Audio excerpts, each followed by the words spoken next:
My name is Ginny, also known as 2/3 Lotus, everywhere on the internet. This clip is part of my series, The Poets of Twitch, where I analyze my viewers' writing live on stream. Nothing has been edited out, so you're seeing this exactly as streamed with all of the imperfections and tangents that come with being live. If you want to catch me live or want more information, check out the description. Otherwise, enjoy some excellent writing. TinyNuggie1 is who this is by. Well, disappeared. Tiny. Let's not do that. TinyNuggie1.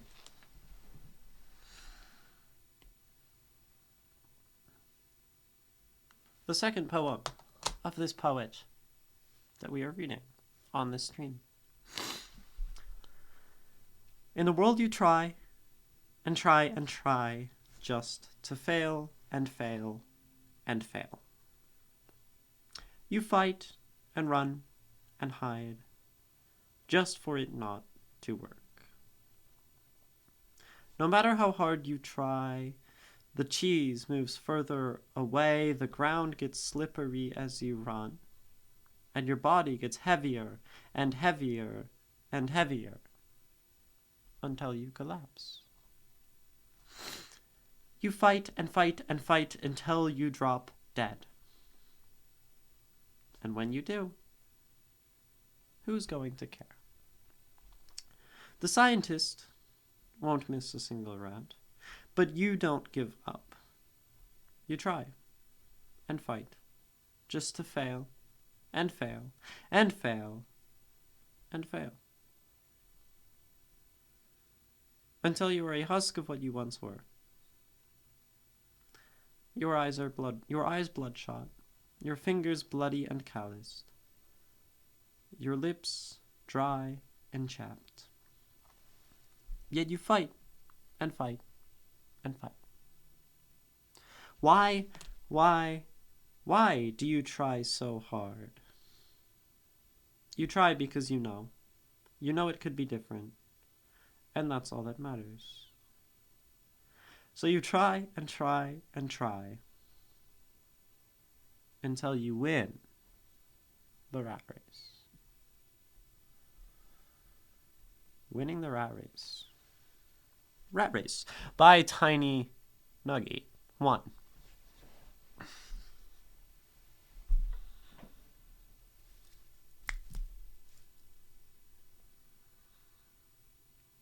Good.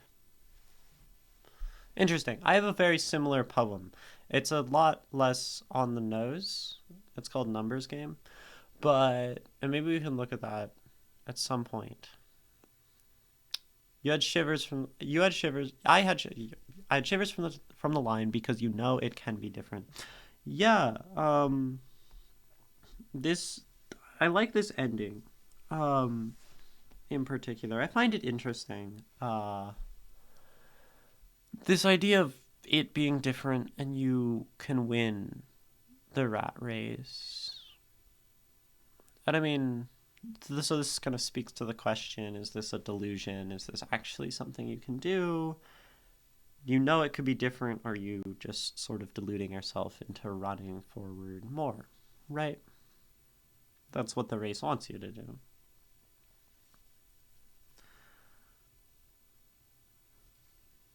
Try and try and try.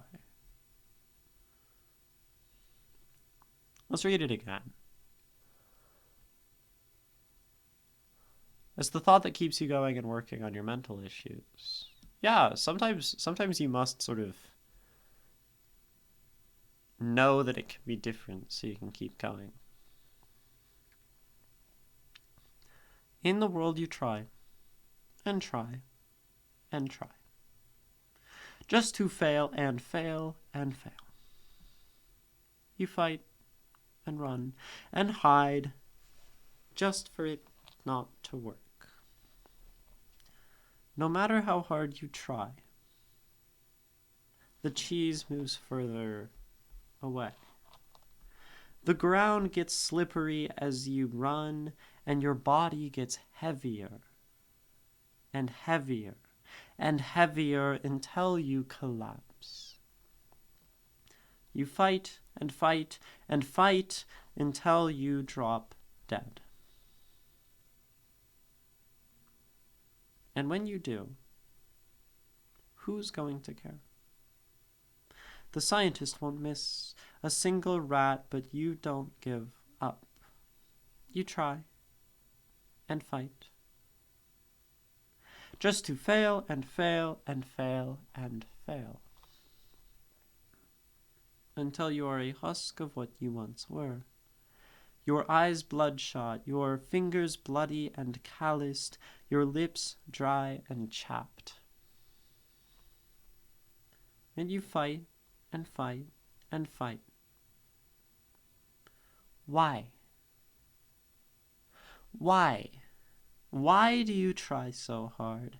You try because you know it could be different, and that's all that matters. So you try and try and try until you win the rat race.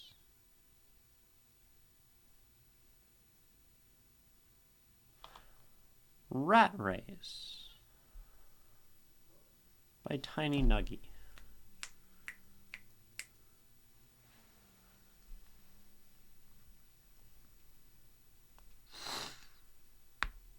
So, the rat race. Common expression for capitalism, basically.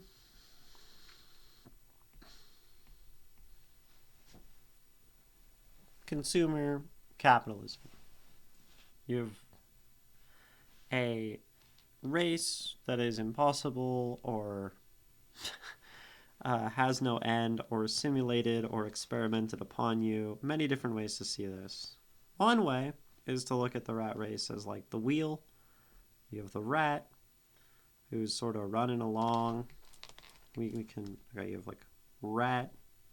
There's the rat running along the rat race and just going in circles. This is one way to see the rat race.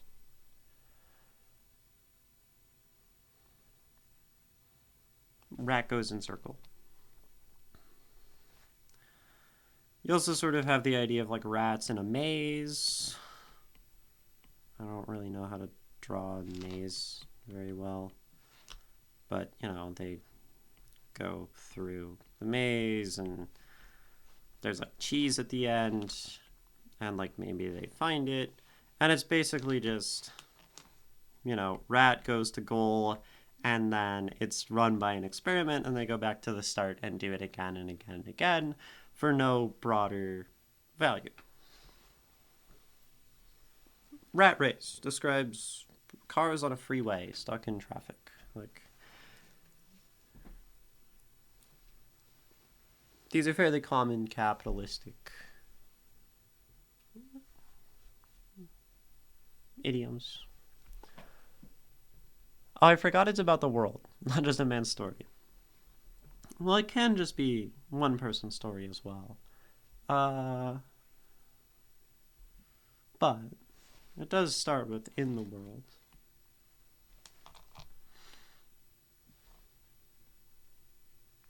Rat. So, this is our sort of starting framework, is our understanding of this phrase, the rat race.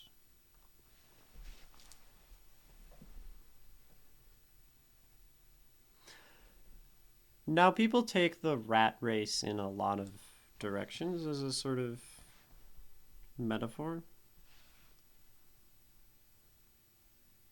Let's take this one.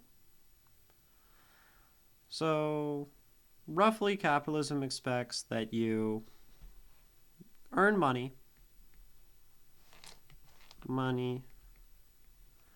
and then you take this money and, first, First thing you do is you work, and then this gets you money, and then you spend the money, and then you work, or I guess then it comes back to the start. This is sort of like the cycle that some people would use to describe the rat race. We've got 5 years stuck on my eyes. Harloo. Don't we all love consumerism? Yes, Penguino Man, we do. And basically this cycle is pretty endless. Work, acquire money, spend money, work for more money. We need the money to survive. We spend the money to survive. We work to get more money. And then you tire yourself out. Every time you go through this cycle, you get a little bit more tired. And then at some point, you break free from the cycle, and that is when you die.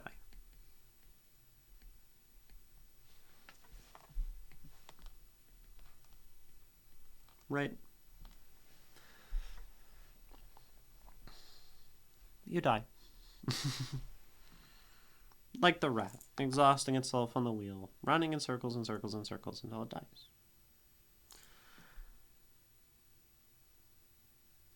This is one version of the rat race. And here it is, right? Heavier and heavier until you collapse. Fight and fight and fight until you drop dead. This is what we're describing. You also have the idea of the rat in the maze, which is also used in this poem.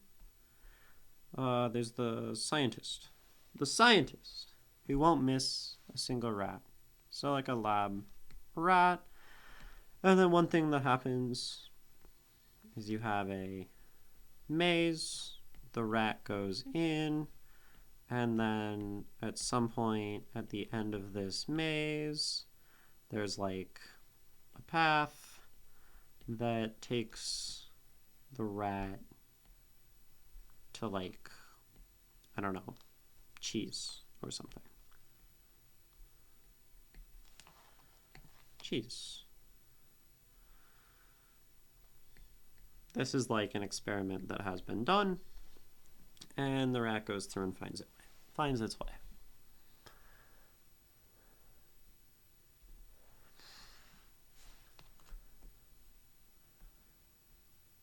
And if we're talking capitalism, the cheese moves further away. So there's this perceived goal of the cheese of some kind of probably success, maybe happiness. I mean, the things that we want in life. What else do we want? Maybe like stability. These are all things we want. And it gets further and further away. You go and you're going to get the cheese, and then you're going to eat some, and then either the cheese is gone and you have to run the maze again, or they just take the cheese, and then what do? Or the maze gets harder. You get the cheese, you get your fulfillment, and then now you have to do more. More. Consumer capitalism.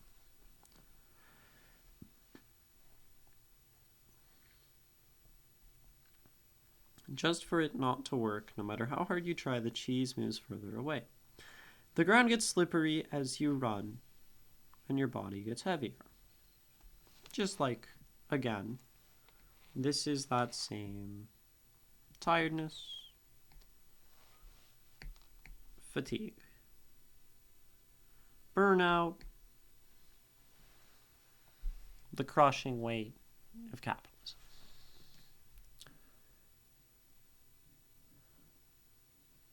The work spend drawing reminds me of a face. Work, spend.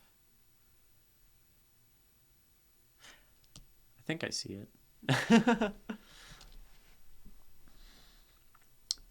I just drew an arrow across it though. So, and do on the grass, enjoy your D&D session. So that's sort of the context of what this poem is talking about, in the same way that, like in the last poem we read 2 days ago on stream, we read a bunch about Hindu gods and stuff. But that's our context. And then, you go on and we say, okay, what's the point of this poem? How does this poem do it? And is this poem sort of effective or not effective in communicating its point, or what do we think about it? And those questions we will answer after a brief break. I'm going to run a quick ad, stand up, stretch, and then we'll come back and continue with this poem and read it again. I'll be back. Don't watch the ad. Do self-care.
Okay.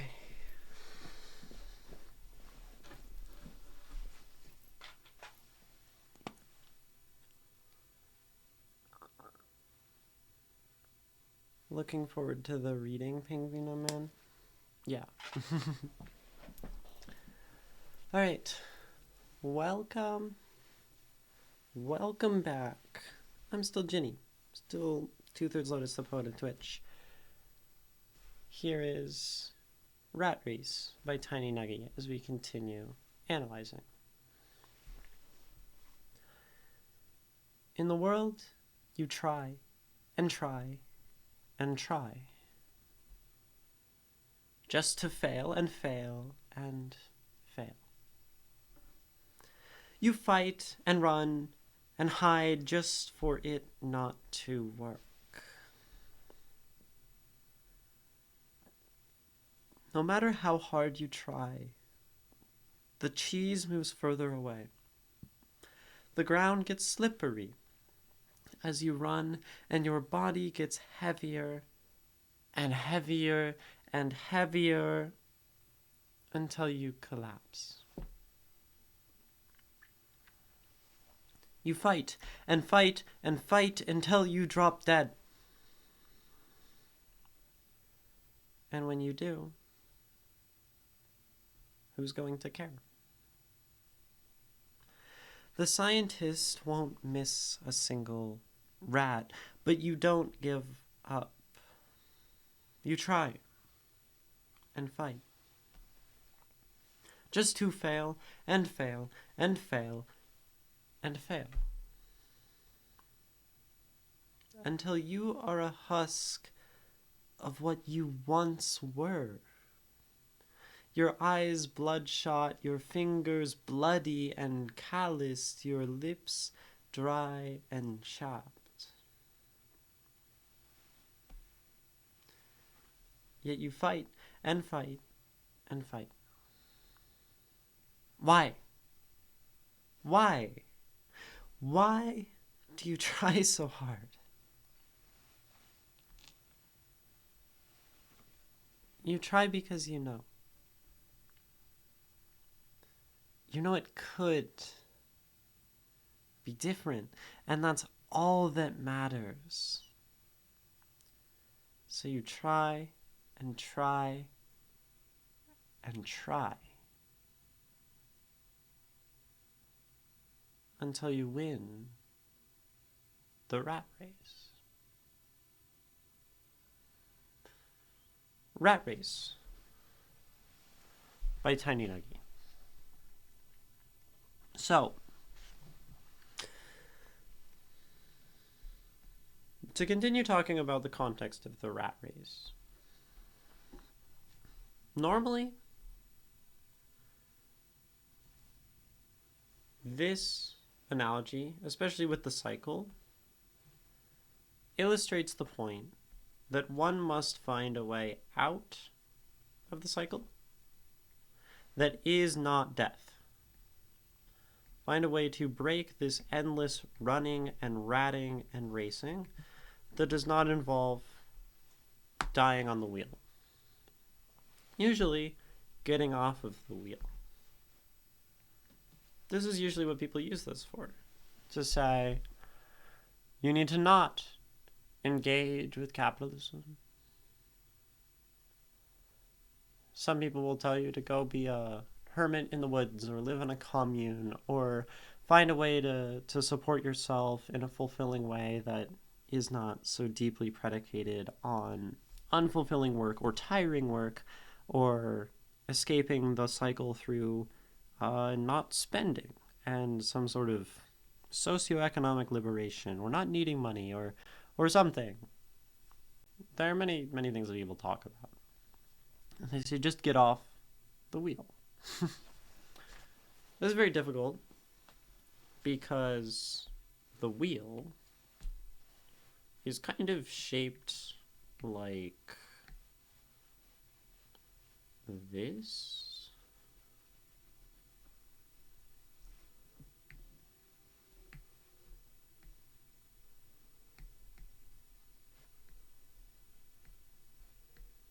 There's like another continent down here. And then there's like a continent here, and another one there. This is kind of what the wheel is shaped like. And that makes life very difficult.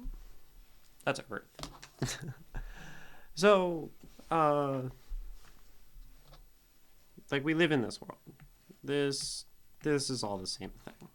We live in like neoliberal late stage capitalism, and it's a global phenomenon, and there's kind of no escape unless you're like a monk in Tibet or something. And so what is curious to me about this poem then is this last section. The idea of could be different, and maybe how it could be, and what winning looks like. Is this poem talks about winning. And this poem very well may also tell us what winning looks like.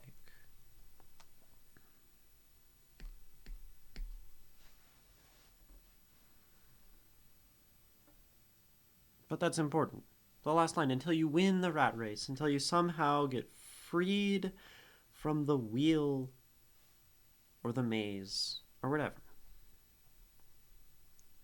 And in analyzing this poem, it's probably the question we want to ask.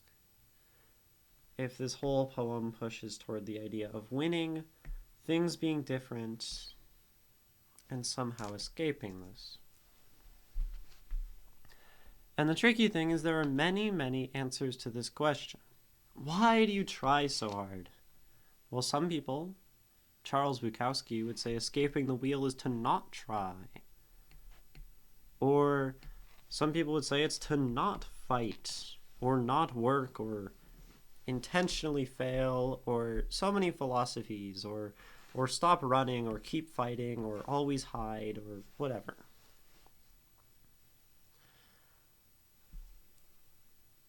And it's probably important to be careful, because it's easy to inject our own ideas. I have certain ideas on how one might escape the rat race. How I, in some ways, am trying to escape the rat race. But that doesn't necessarily mean that's what this poem is talking about, which makes it an interesting exercise in separating oneself as an analyst from what the poem is saying. And this is interesting. So I talk about analysis a lot, because that's what I do here. And there's an interesting tension that happens between the poem or the poet and their ideas and me. Because what we like to do when we read something is to inject our own ideas into the poem. This is something we like to do. We take all of our wonderful ideas that we've come to throughout our life, and we inject them into the poem and say, this is what this is saying. Sort of self-affirming. This is a trap one can fall into as an analyst, and that one must probably be slightly wary of.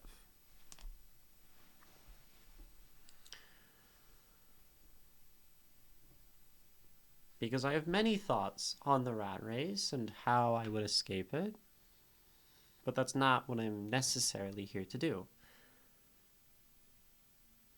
It might be.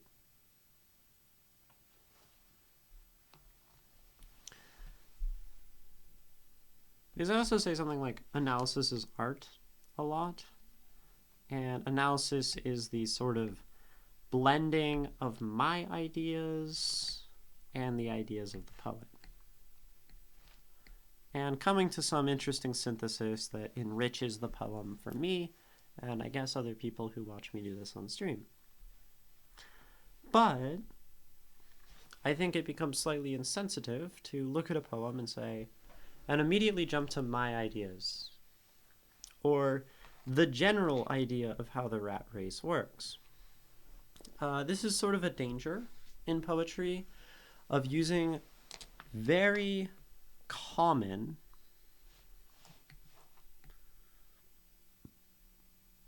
ideas, idioms, metaphors, is most people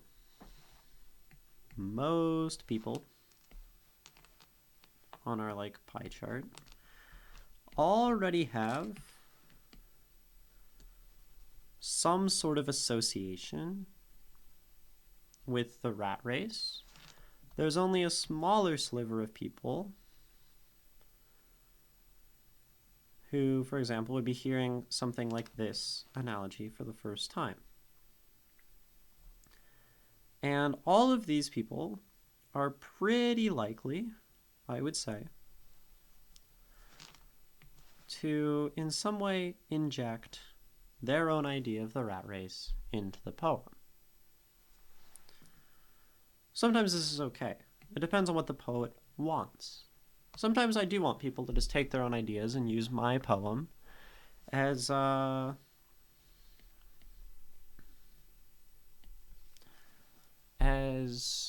sort of a starting off point for their own ideas. But sometimes I want to communicate something specific. And every so often a common metaphor will actually hurt us in our specificity.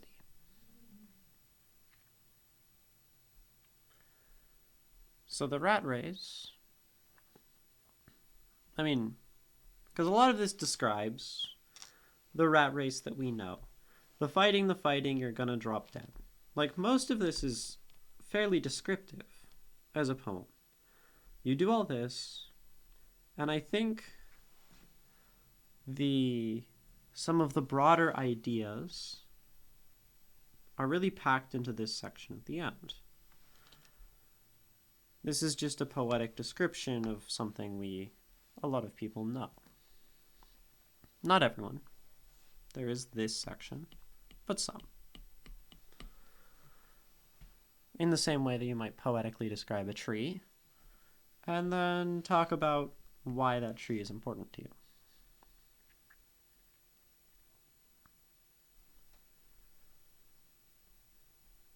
It is just good to know and just good to sort of be warned that using a metaphor like the rat race can get in your way.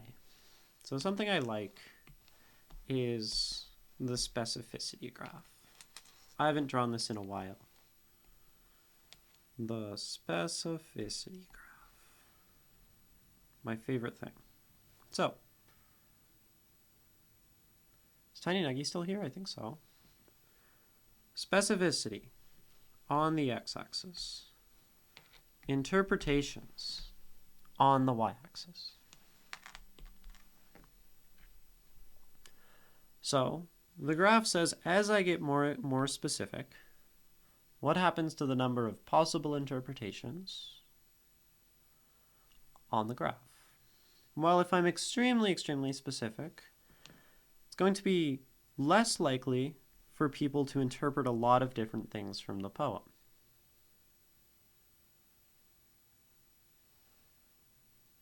And the being less specific in your poem is going to allow for more different interpretations to happen. And there's some sort of line that gets drawn in between. And I think if you're super unspecific, people don't really get anything out of the poem at all. So that's roughly the specificity graph. Capitalism analogy is new to you. Never dug into socialism capitalism topic. Yeah, and there is like some number of people in this wedge. And I think this poem is probably more effective to these people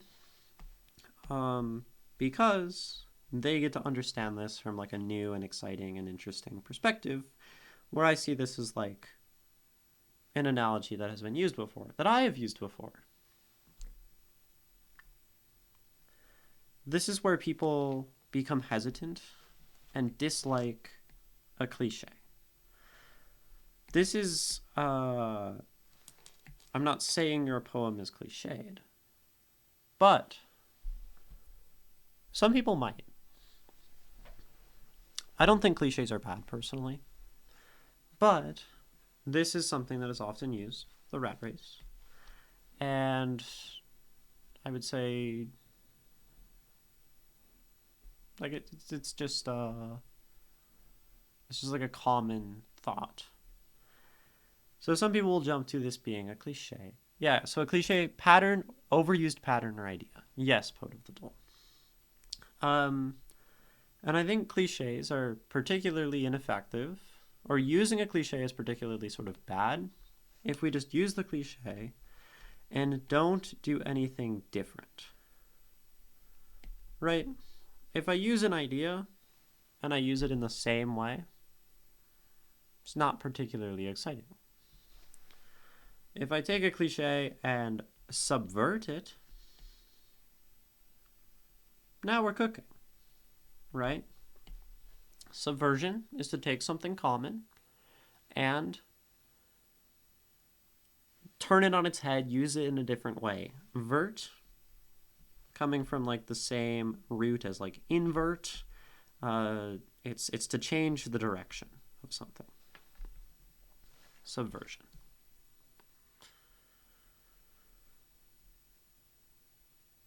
Now, you can also then like subvert the subversion and end up with like a sort of post-subverted double subversion. But we shouldn't think about that too much. It's kind of dumb. I mean, it's not dumb. And back to the specificity graph. If we use something that is very common, the quote cliche, what happens is people go here immediately. This is when the cliche is ineffective. I see something that I know and feel like I understand. The rat race. And so I immediately inject my already formed opinions about the rat race and say that is the meaning of this poem, just like everyone else.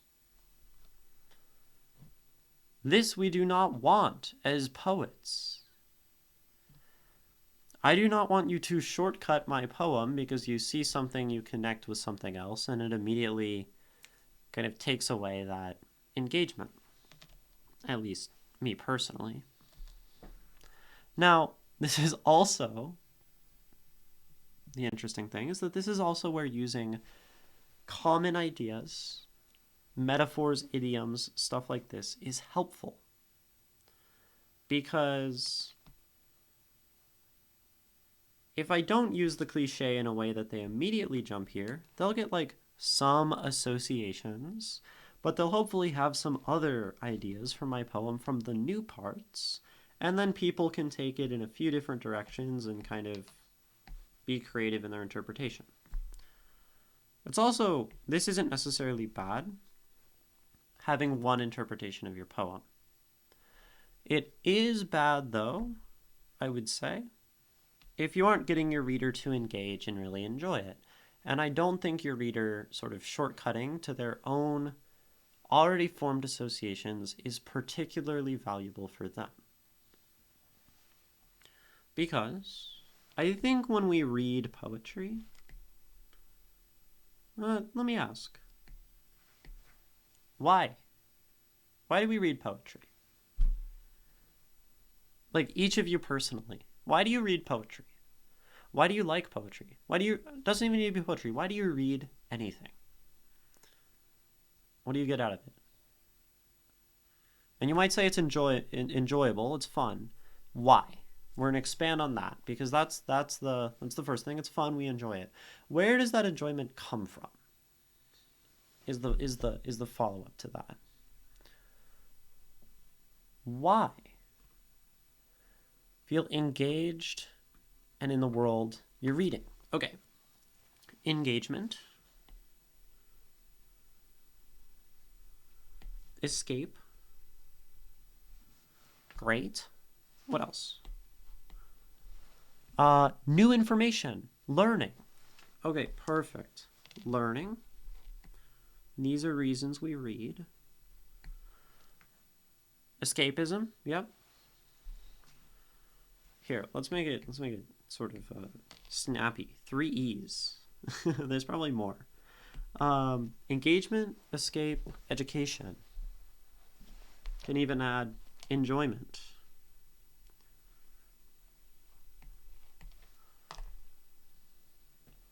Seeing an idea expressed in the way that makes me think about it. Sure. Yeah, so it sort of sparks some sort of deeper thought. A conversation with different ideas. Yeah. A sort of I'm going to stick with the E's, an exposure to new ideas. That as well. So that's sort of funny. Yeah, that's the 5 E's of reading. Call it a rule. These are all things, reasons we might read anything, poetry perhaps as well. Good poem makes me think about ideas and converses with me about it, I guess. Beautiful. But I think all of these, so let's go back to the start. Engaged and in the world. So that involves some amount of effort from you. I mean, you literally want to be engaged. You want to spend time with it and feel connected with this thing. Now, the cliche, going back to this, shortcuts you where you don't get to engage with it in a genuine way because you've already engaged with these ideas and it's just not as engaging now. Escapism. I don't think cliches provide much escape because we know them. They're familiar. It's not much of an escape. Something that is new and makes you think about it. Again. And the thing about the cliche one is that the cliche is not a cliche for everyone. I've sort of come to the realization about the graph that everyone has their own specificity graph and their own, where a certain poem might have one person take many interpretations and another poem might have someone get less, and we all have our different ways of reading. And these are all like different people. So a poem that one person calls cliche, another might have a great number of thoughts from and ideas. This is the nature of writing. This is why you don't write for audiences. A lot of different things. But you run the danger with anything that's sort of already used of undercutting basically all of these values. Less engaging, less of an escape, less educational, less exposure to new things. Now, subversion can take something, subvert, engage with it in a new way. It can escape the normal means, the normal ideas, what everyone else is doing. Escapism is sort of also different in just being in a world that makes you forget about your own. Educational subversion is something new, it's something exposing, it's enjoyable. So it's just a tricky thing, using ideas we already know. And so, this poem begins, Rat Race. Hi, Nerdery, and welcome. Something known by some, many perhaps, depending on where you are, who you are. These are all like culturally dependent. And generally, you try and try and try to fail and fail and fail. You fight, run, hide, work. It's pretty, like I said, this part is fairly descriptive. And then, why? You try so hard because you know it could be different. That's all that matters. You try until you win the rat race. This is slightly different because theoretically, you've now had an opinion. It's because you know it could be different. And not everyone holds this opinion. This is good. This is great. Like, this is what we want to do in poetry, I think. Put our thoughts on the page, which gives someone a unique, different idea which they can engage with, which they can interface with, and come to understand. So, that being said, is this a new idea? Would be the question to ask. Why? Why do you try so hard? You try because you know it could be different. Now,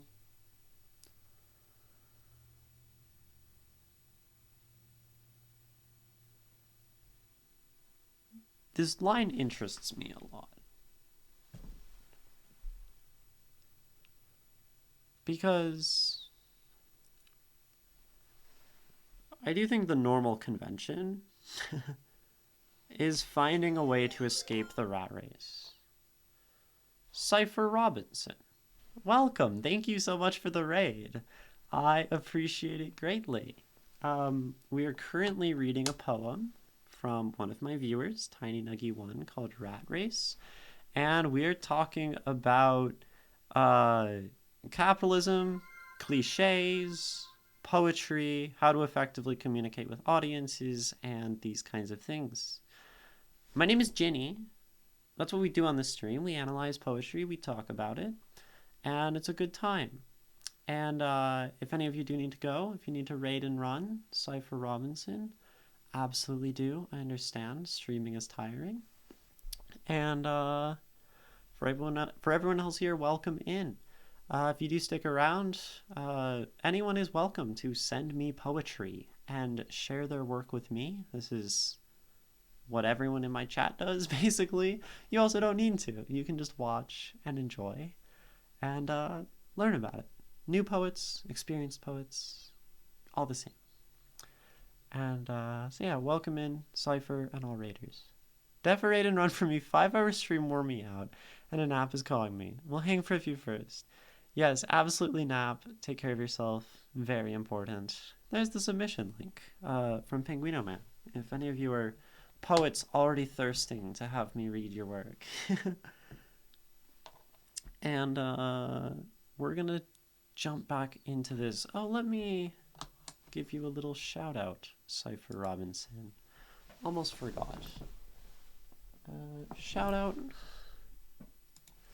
Ed, what do you do? How was your stream? I don't know if I'm familiar with your stuff. Quick share of a poem you wrote 30 plus years ago. Absolutely. You can just, if you would like, you can just put it in chat, probably. I won't see the form until later, because there's a lot of submissions.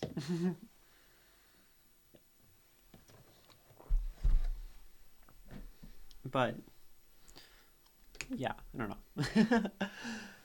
So yeah, welcome in. I'm gonna keep doing this. Okay, I'll read your poem before we get back into this. Time, 'tis such a precious thing. It creates, develops, and devours that which was created. Friends, good friends, best friends, and lovers. Only time can tell which is, and which will be. For this I wish time with you, to be what will be, to live and to love. Very sweet. To be what will be, to live and love. I like it. Your stream went great, working on an 11th century Ireland historical fiction werewolf origin story. That sounds super fun, Cypher Robinson. Awesome. Ireland is very cool. I like Ireland a lot. I'm Irish and stuff. I wrote that for a girl you crushed on while sitting in church when you're... That makes sense. It is indeed a romantic poem while you were 16 or 17. Those poems are so cute. It's just like when you're a kid and you have these ideas and you think about love and time and you're like, oh, I'm so deeply in love with you that I'm going to write a poem. I've done my fair share. I'm going to read this one again, Rat Race, for you all. And just so the new people can hear it. You read a lot of Lord Byron back in the day. I haven't dug into Lord Byron yet.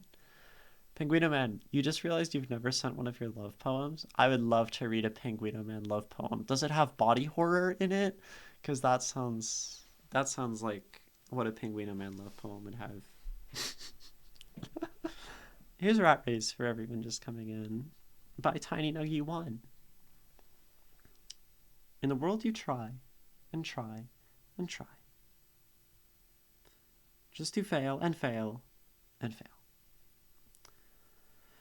You fight and run and hide just for it not to work, no matter how hard you try. The cheese is further away. The ground gets slippery as you run and your body gets heavier and heavier and heavier until you collapse. You fight and fight and fight until you drop dead.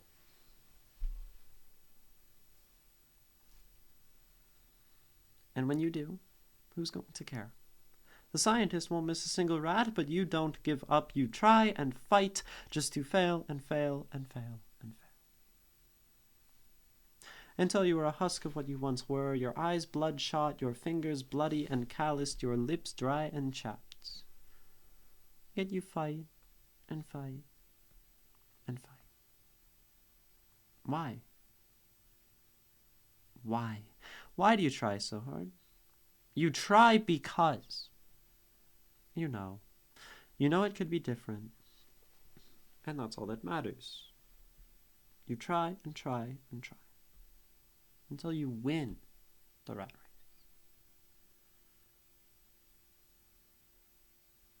Rat Race by TinyNuggie1.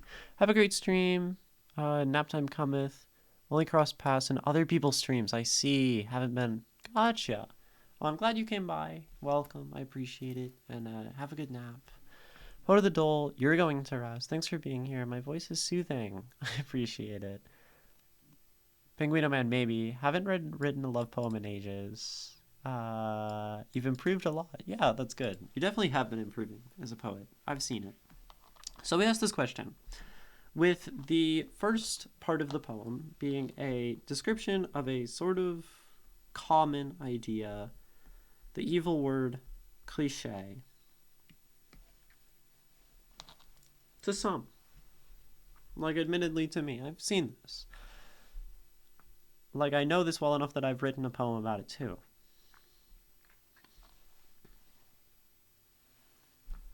But, pat for farewell said. Bye-bye, Poet of the Dole. So we say, does this final section break this cliche? Does it subvert it in some way? And there's some things to say that it maybe does.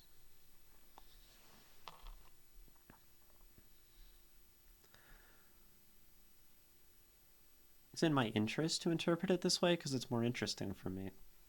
The regular rat race describes a cycle where you go and go and go until you die. And the poem obviously acknowledges this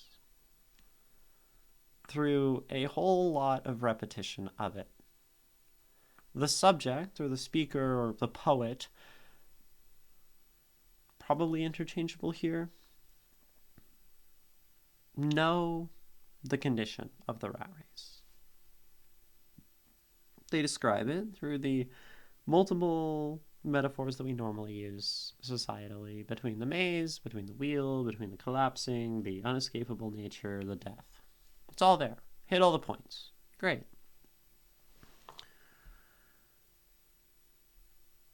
And normally a person who recognizes the rat race says, I am going to escape the rat race. I mean, that's like potentially more so how rat race is used, wanting to escape it. We all want to escape the rat race. Not everyone, but most people who see it say, I want to escape it.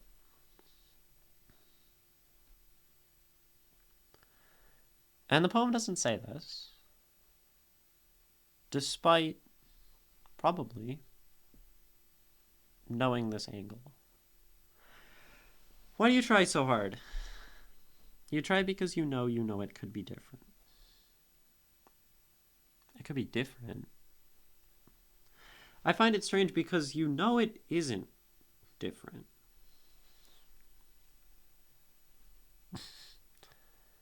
This is one interpretation. I mean, it doesn't change.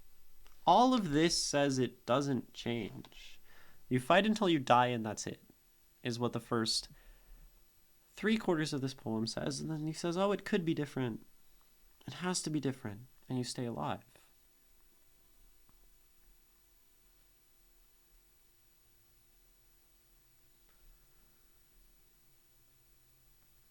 But the first part of the poem tells me they know that's not true. And yet they try and try and try in the rat race anyway. And this is perhaps the nature of the rat race, being in the lab. Poem maybe says it's not so much about trying to escape, like so many people say. Maybe this is the idea of the idealist. And the idealist says, I will escape the rat race. I will forsake material goods and become a monk in the mountains. I will go on a beatnik, Jack Kerouac, hitchhike across the country and find myself. I will do a Chris McCandless Into the Woods and survive off of my own skills in Alaska and then die of colds a day from being rescued. And we glorify these things, because they're actually trying to escape the rat race. But, I mean, this is maybe just the sort of lesser spoken, the lesser idealized about interpretation of the rat race, that I'm part of it and there's a sort of resignation that you're going to try to win the rat race anyway, which is like you're so far in it that you can see the rat race, can see it, and yet the rat race is. So you just ignore it and keep going about your life, part of the rat race, as if you actually can win. That's like pretty depressing. And this maybe speaks to your average person. Maybe? I don't know. It's hard to say because I don't really understand people who really genuinely work their asses off and engage with capitalism and like work desk jobs, because like, look at me. But these people probably know to some degree that like this cycle is not all that fulfilling. And then they stay in it anyway. So the poem could be saying, it could be almost empathetic. An understanding of the person who has some nebulous, it could be different. There are a lot of people like this who say, there will be a point someday, somehow, that I won't be so tired and unfulfilled with my life. I'll win somehow. For now, I have to work, though. So maybe this poem genuinely like speaks to that person, or tries to understand that person from the perspective of one who is not that person. I'm not sure. Maybe it's just a cliche. I don't know.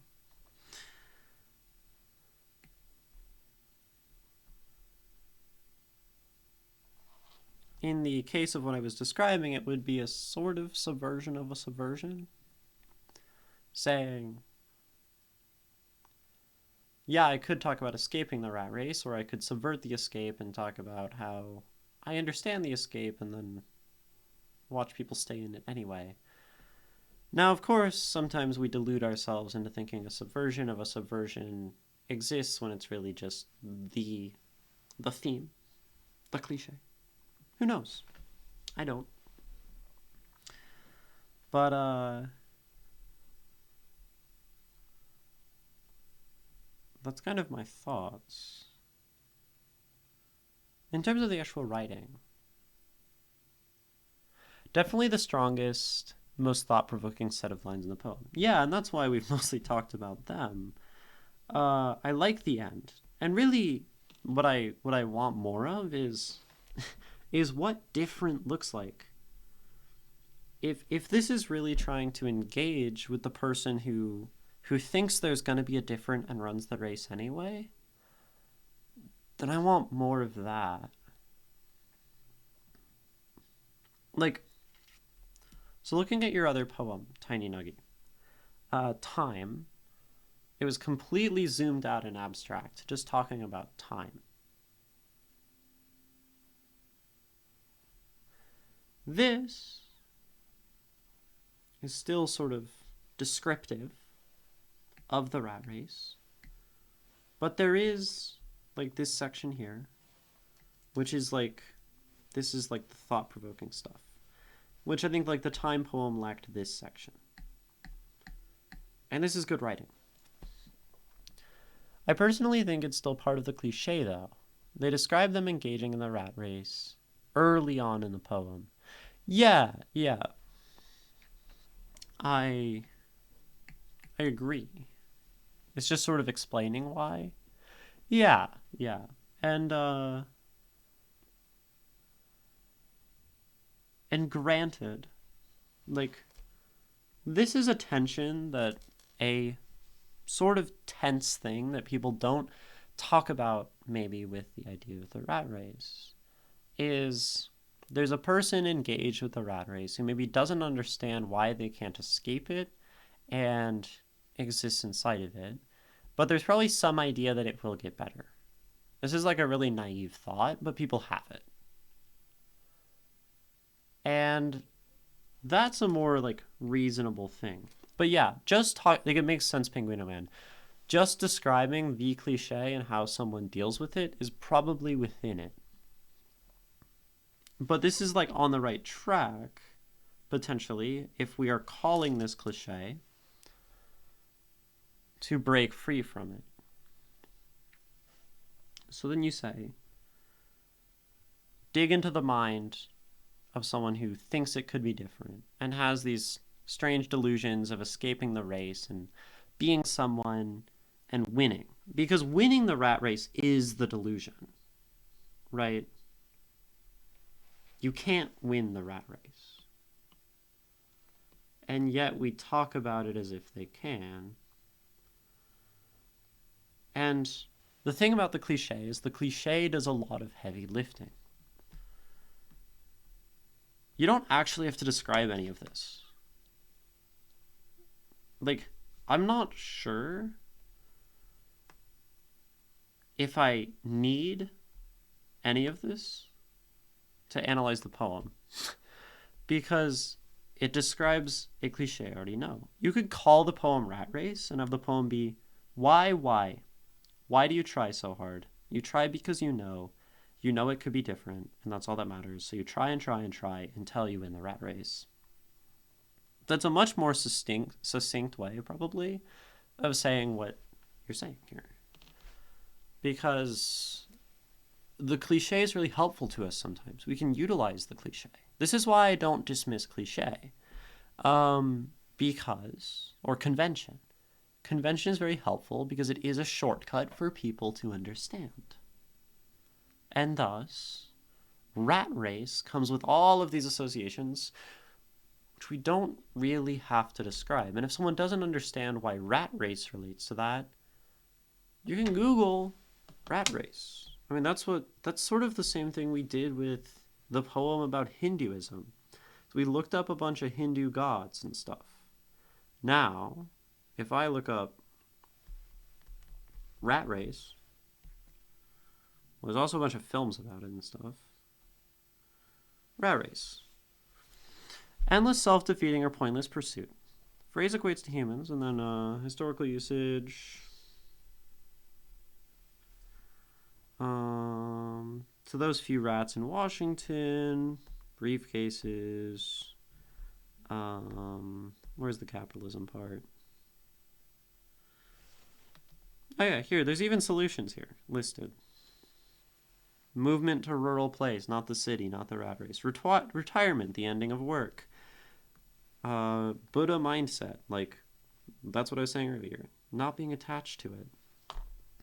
All of these. Nature. Going out and living in the woods. All of this can be acquired through, like, a quick Google search. So I'm not sure how much I want to describe it. When you're done analyzing, can I give you the meaning I tried giving in the poem? Yes. Want to wait until you're done, not to mess with your own ideas? Yeah, of course. That is what we will do. I am curious for this. Yeah. So, is it important to describe the rat race? Maybe. But I think I would want this to describe more than what the rat race already describes. Or describe the rat race in a new way. Describe the rat race in a way that exposes to new ideas, creates new ideas to teach, escapes from the normal, or engages and creates a dialogue.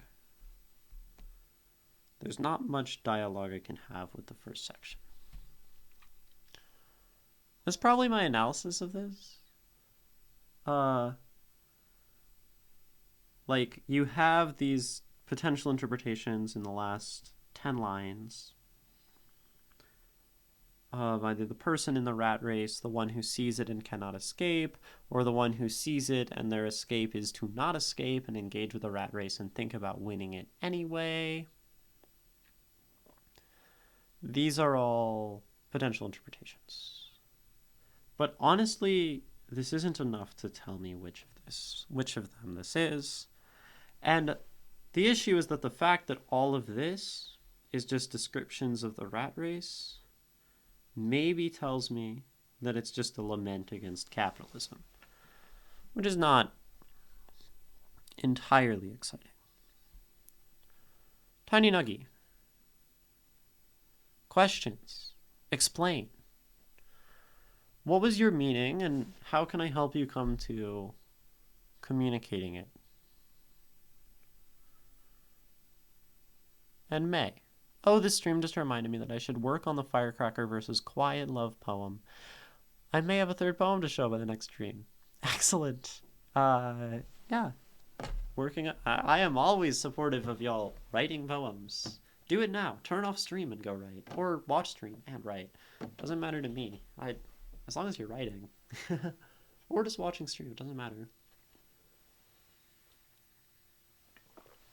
Okay. Yeah, mental health. Wrote this poem when I was having a bad mental health episode. Point of giving up on everything, school, work, career, hobbies. Wrote it because I needed to get my feelings out. I was tired, trying so hard.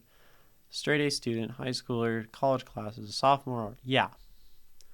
But no matter how hard I tried to be something more when it pushed me back down, I hit my breaking points.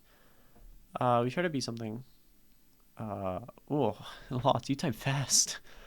Try to be something. We try to go for the way, but eventually the world pushes us off the cliff. Scientists resending the race. The winning is an option. Winning could be breaking free of the rat race. Could be learning to be content with the rat race. Okay. I was raised in a capitalistic life. Raised just to listen to be normal. You'll only be happy if you win the rat race. If you just do it. Just listen to the scientists, keep running with them. Yeah. Tried so hard and got so far. So excellent. This is, in fact, the rat race. This is the struggle with the rat race.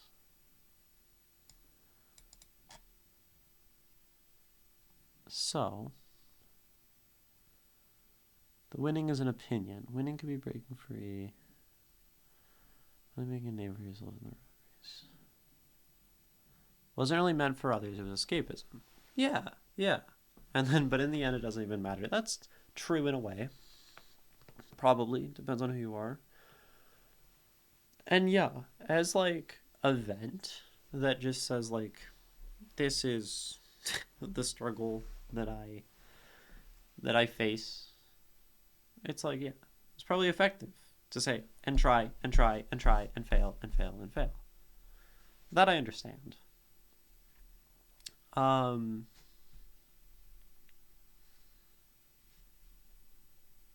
And so this is something I've been doing lately. Let me grab this.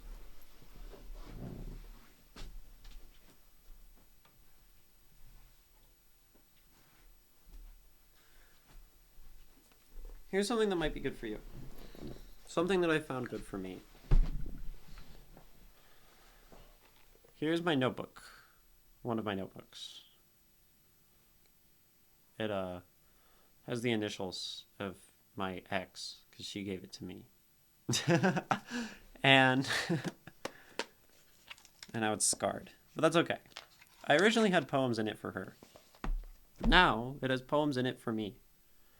These are poems, theoretically, that y'all can't really read, and ideas that are only for me. These poems do not get shared. This is my escapism notebook, where I write things that are for me. This is an excellent use of poetry. I have found it effective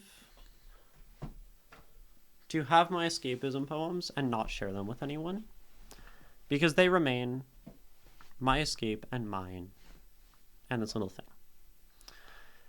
Because one thing is that sometimes we try to escape, and it's all it is. It's like a vent, and you're trying to get these ideas out, and it's for you. So then I ask, as a poet, why share something that's just for you?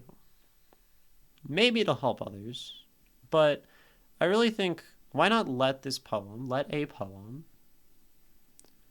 just be for you? And when I realized that, I started to really enjoy writing those poems, because there's no expectation of critique and feedback, and people just, I don't know, like, there's judgment. I have poems I keep to myself. I only thought that this one specifically might help others who are also... Yeah, absolutely. And that's fair too.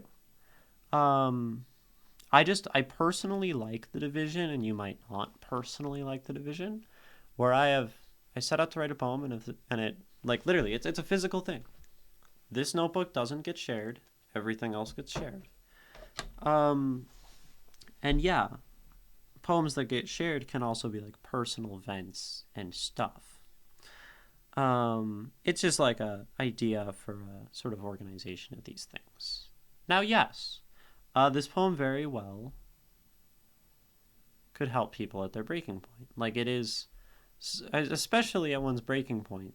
Like, sometimes you just want a poem that understands your plight, your struggle. A lot of people don't like these poems because some people think it's just like whining about problems, or they often fall into cliches because a lot of us have the same problems.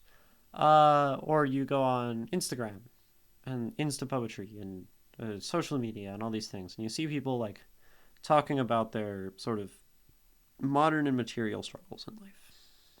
And people say that's dumb. It's not deep.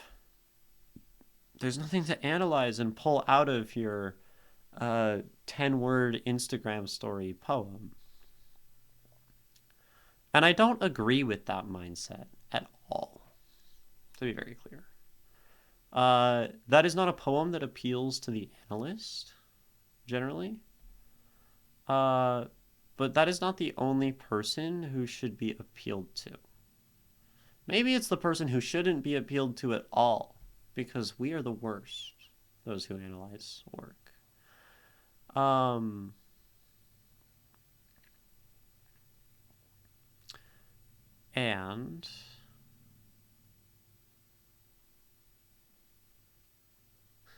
we figured that out when you said you love Bukowski.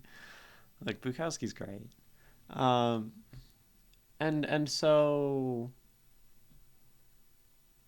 like, yeah. It's... There are poems that one side will dismiss of the other, and then some people dismiss other poems because they, like, don't enjoy them. I like this poem. Like, I do understand, and reading it, like, I really enjoy reading it because it just sort of feels like very, validating to have this idea, and the repetition is fun to read, and it's well punctuated, so it gives pacing. In the world, you try and try and try. Right? Your comma period is a nice little structure. It works well. It creates pacing, and it can be like genuinely enjoyable to read something that isn't nearly as analytically, like, deep. And a poem can be deep and fulfilling for a person without needing some sort of analysis applied to it. Now I'm going to try to analyze because that's what I do on this stream. And I look at the poem and say, how can I pull out ideas from this? If I can't do that, I don't really have anything to talk about. Otherwise, it's just me reading the poem and saying, like, oh man, that makes me feel something. Which is, like, good too. It is good. It's just, like, not my brand. So in a sense, like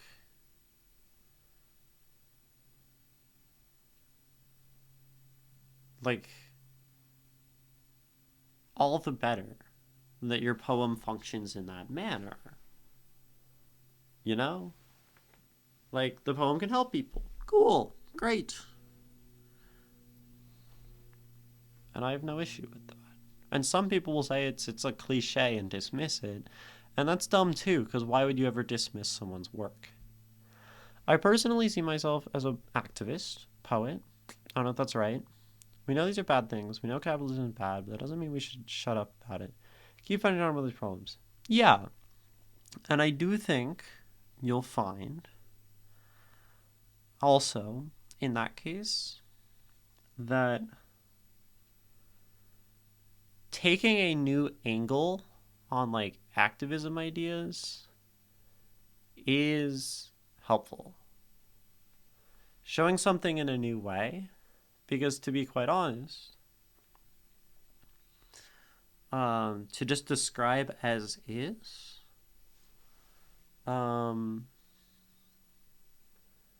isn't usually the most engaging in the activist crowd.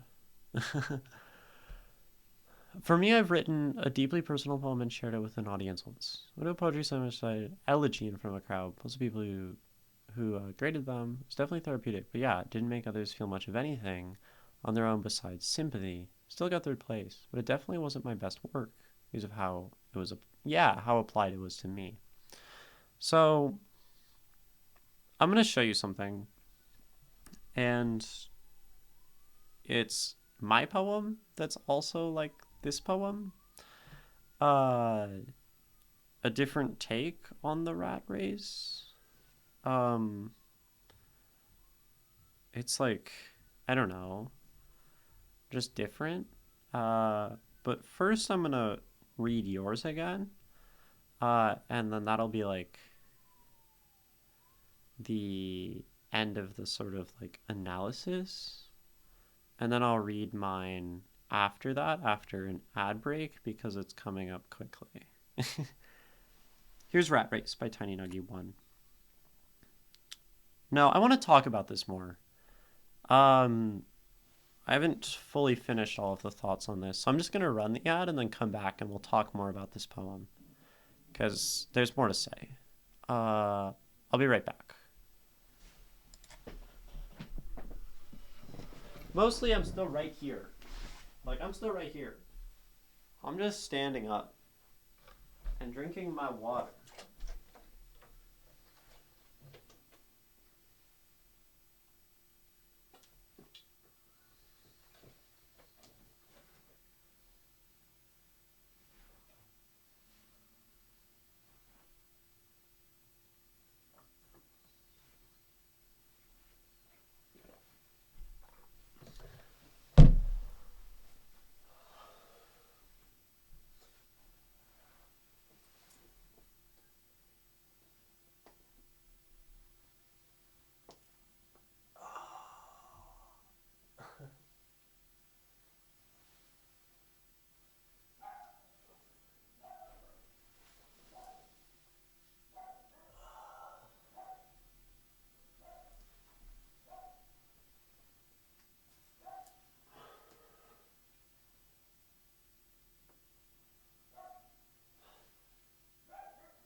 Stretch. Okay.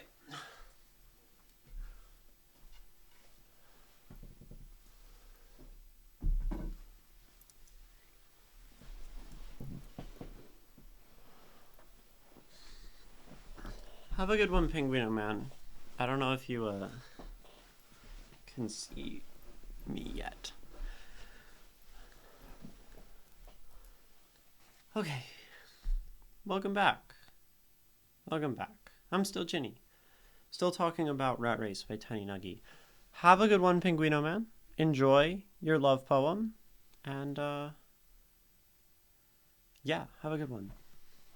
So, TinyNuggie. I have another poem about environment destruction. Done by the government. Construction. Since I see that where I live. But people tell me there's no point in writing about it since it's been done so much. Does matter since one more piece of work about the problem might change it even. Yes, I do agree. I agree with the value of artistic activism. Art and artistic communities are often like the backbone or one of the backbones of activism. I do not disagree in the slightest.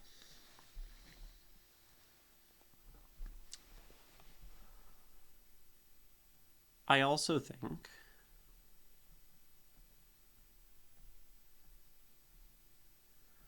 that activist poems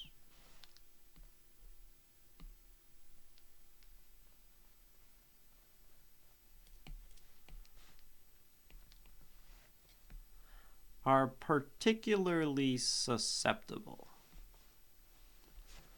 to a lot of the attacks of being like overdone. I mean, you say it. You're already like defending against that. Overdone, cliche, ineffective. Right. This is what people talk about activist poems, or they are sort of just like sort of like a circle jerk in a way where nothing gets done, or like go actually do something. Like, this is what people like to say about activist poems. And I don't disagree. No, I don't agree. I do not agree with this. Because they are effective, they help change people's minds, whatever. Because like we said, poetry does all this. It educates people, it exposes people, it gives engagement. Like, writing helps people, sort of change their view of the world. So of course, if we have a worldview that we want to promote, if we have an agenda, like, yeah, let's promote it through our art.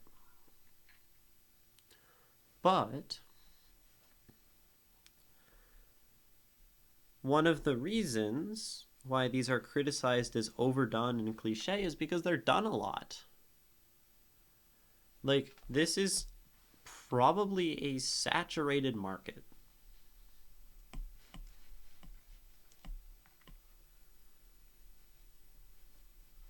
A rat race, right? So we must do something to stand out in our activism poems. And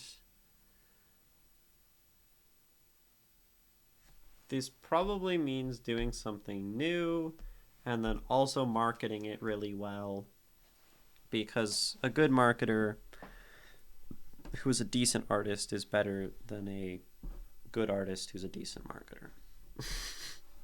That's capitalism for you. But really, like, so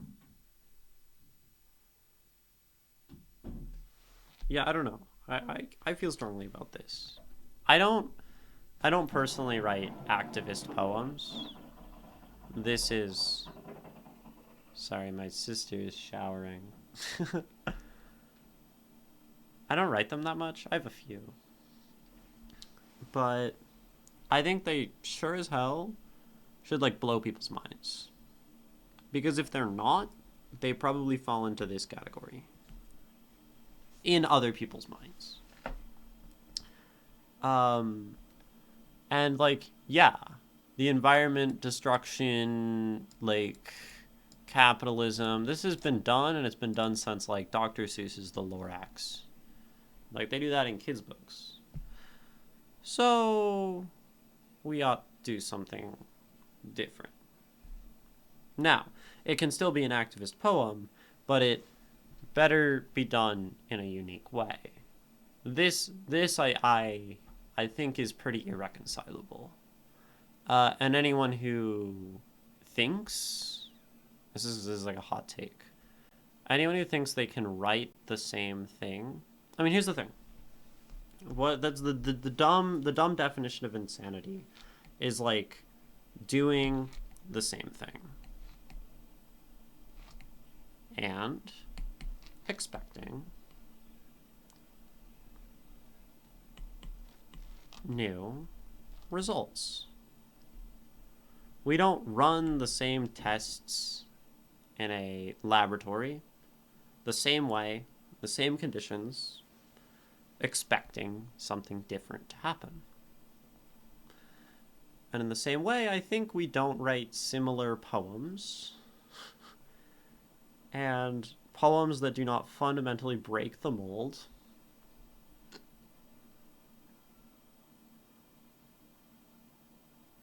and expect them to somehow do something different. Like, you're right that another poem has the chance to change something, but another poem that someone has already heard, I don't think will.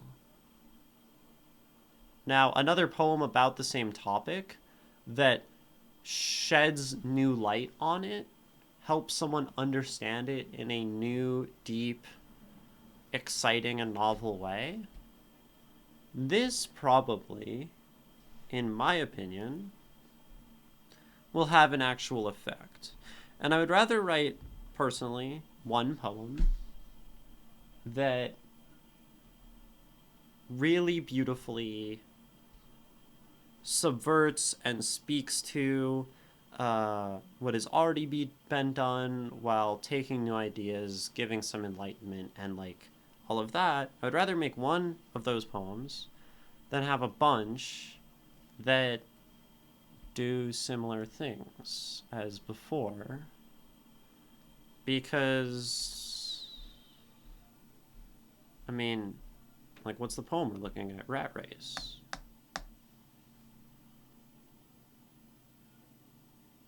What's the way out of the rat race?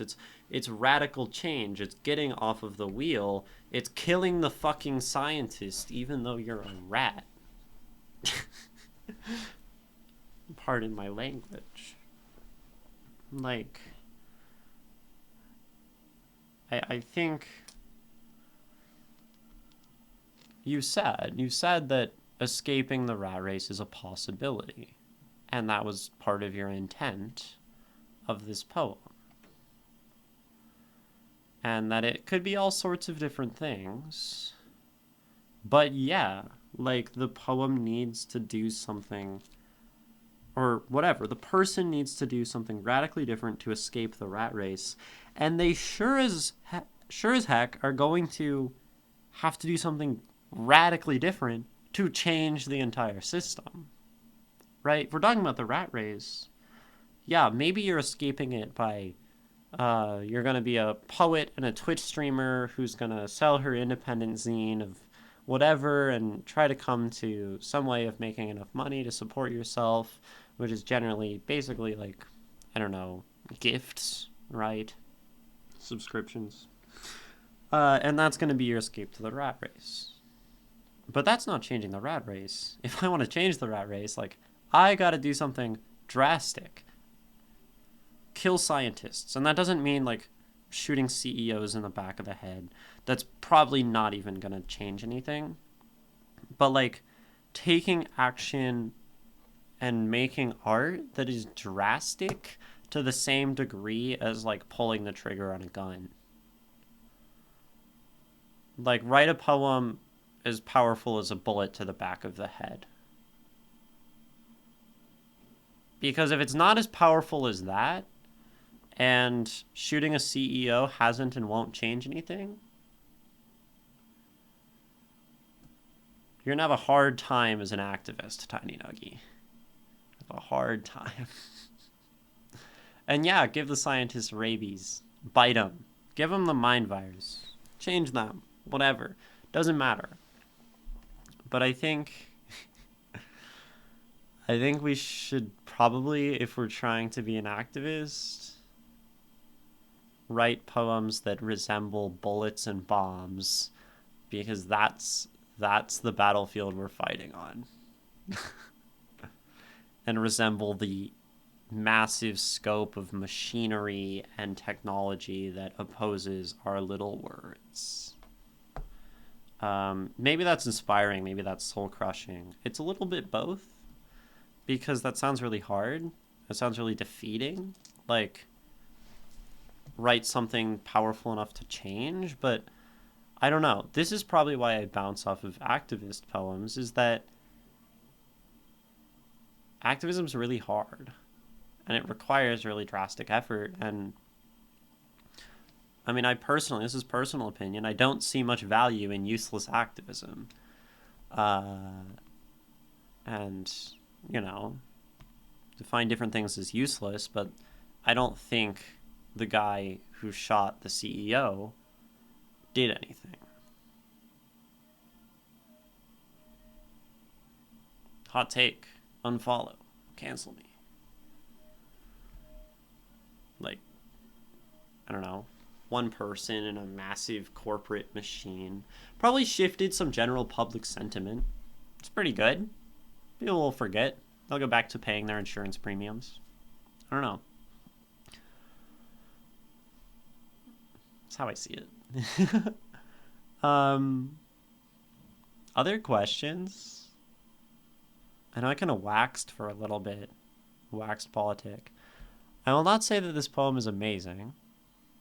I will not say that this poem is amazing, or saying my point. This was definitely just a vent poem. I want to get better at writing poem that will act like bullets, but I find it hard as a minor, since I'm just a stupid kid who doesn't know much. No, you're not a stupid kid who doesn't know much, TinyNuggie. Get that thought out of your head. That's wrong. Look, so you're writing poems. You're at a very, so here's the thing. You're able to describe things and see the world as it is. You've already done this. You've shown me in 2 poems, This and Time. You understand broad systems. You can grapple with big issues of time and reality and the nature of our society, and that is a lot more than a lot of people your age are already doing. Like, you go to school, you see a bunch of people who just completely have their head down and are part of the rat race who don't see this, and you see it. That's hardly being a stupid kid. Now, yes, we can do better. But the good thing is, there are ways to get better and know more. You know what's great, TinyNuggie? You're what? How old are you? 16? 17? 15? I don't know. Less than that? I'm guessing you said you're in high school? 15. You're 15.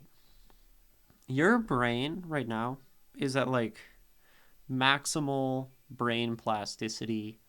You are at a point where you're so deeply capable of learning and changing your understanding of the world. You are much more able to improve at poetry as a 15-year-old than I am as a 20-year-old. It is harder for me to improve. My brain is getting more solidified. You have 10 years until you're 25, and that's when your brain is going to kind of stop developing a lot or finish being developed. So you've got a lot of time and you're already way ahead. This is important to know. And maybe that's why I'm kind of critical, because there's great potential here. So then it's saying, okay, this is how I see the world.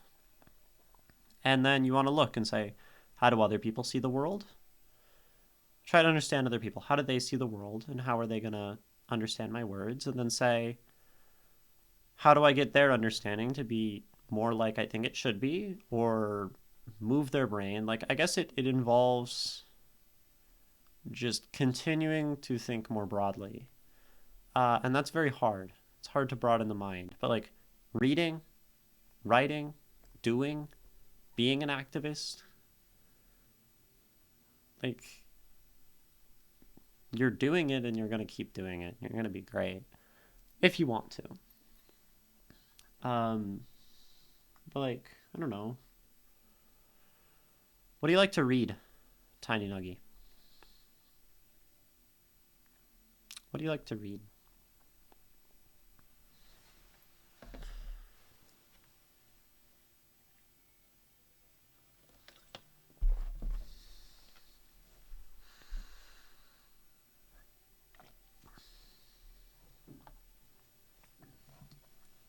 Anything? I know it takes time to. Mostly fantasy, psychological horror. Beautiful. Keep doing that. Those are fun. Don't let reading be not fun. This is very important. But I would say like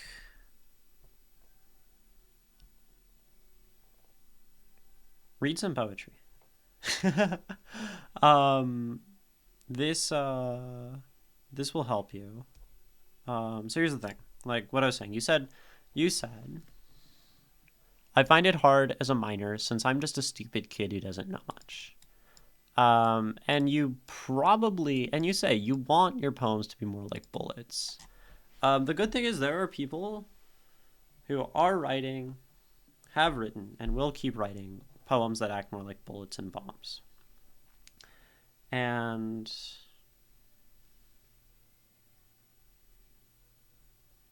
I mean, it's basically a shortcut. You can see how they're doing it. You can emulate them, and then you can find your own ways to do the same thing and do different things and like be someone. Not that you're not someone. We're all someone. But I don't know. And like fantasy and psychological horror are great. There's also a really cool thing. Yeah, no, never mind. I mean, like for now you're 15. Like and it sounds like you keep yourself busy. You're like doing a lot in school, trying to like get jobs and stuff. And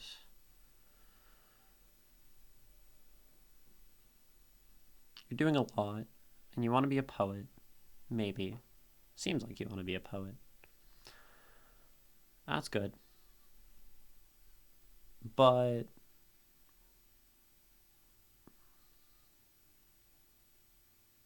mostly, I mean, so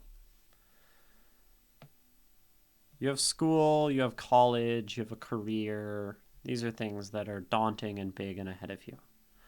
And they're probably important. They can help you in some ways.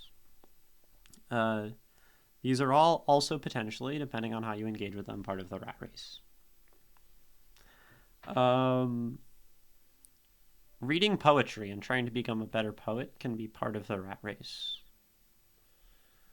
Because you're just trying to be the best and be the person who's going to make a change and be different. This is kind of like rat race ideology, honestly. So, regardless what you're doing, I mean, I'm absolutely here to encourage people to be poets. Poetry's great. Poetry has helped me. Poetry helps you. You vented through poetry. Obviously, poetry helps you. But I don't know. Make sure you're being like healthy about it. I'm actually really bad at advice. Also, like don't put too much pressure on yourself. I mean, obviously, like my analysis in some way like puts pressure. So it's like say something, do something amazing, and blow my mind as I analyze your poem, and that's sort of just the nature of the beast. But I would also say like I don't know, be healthy about it. It's hard, but you're not a stupid kid. Kids are the smartest people.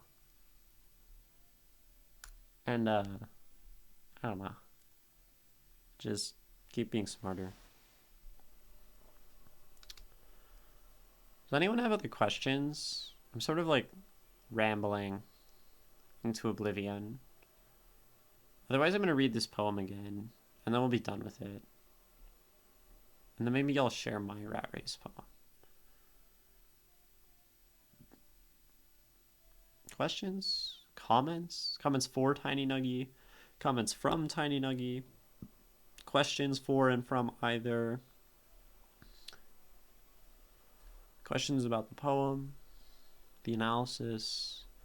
The rambling about being a poet? All of that? No takers? Cool. Rat Race by TinyNuggie1. In the world you try and try and try. Just to fail and fail and fail. You fight and run and hide just for it not to work, no matter how hard you try. The cheese moves further away. The ground gets slippery as you run, and your body gets heavier and heavier and heavier until you collapse. You fight and fight and fight until you drop dead. And when you do, who's going to care? The scientist won't miss a single rat. But you don't give up. You try and fight just to fail and fail and fail and fail. Until you are a husk of what you once were, your eyes bloodshot, your fingers bloody and calloused, your lips dry and chapped. Yet you fight and fight and fight. Why? Why? Why do you try so hard? You try because you know. You know it could be different. And that's all that matters. So you try. And try. And try.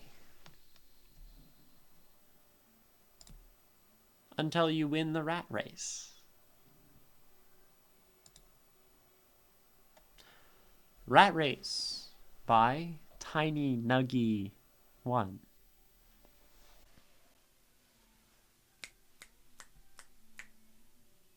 Thank you. Thank you for watching. I encourage you to check out the rest of the series, follow if you enjoyed, and stop by Twitch if you want to share your own work. See you there.